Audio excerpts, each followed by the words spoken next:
motion of center of mass.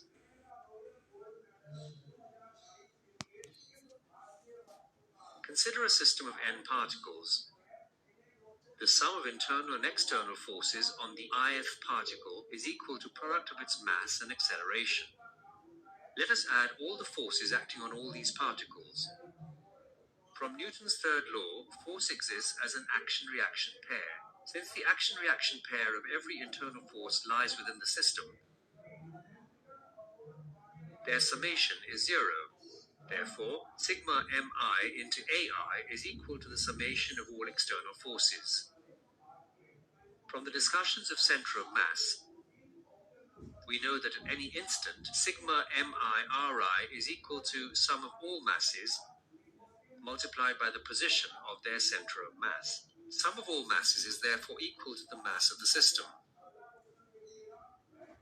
On differentiating the equation with respect to time, we get sigma mi vi is equal to mass of the system multiplied by the velocity of center of mass.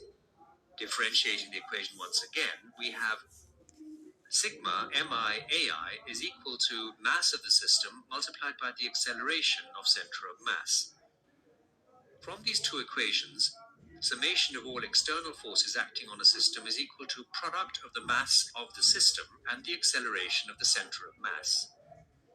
In other words, we can assume the whole mass of the system to be concentrated at its center of mass, and all external forces can be assumed to be acting at this point.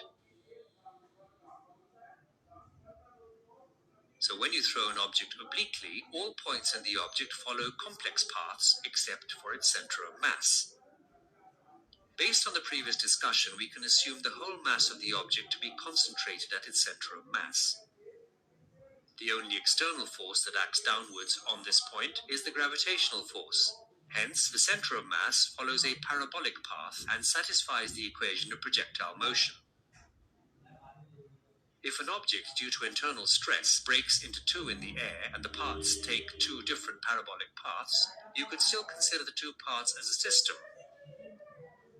The external forces acting on the system are the same as the external forces that would act on the system if there was no split. Hence, in both the cases, the center of mass should follow the same path.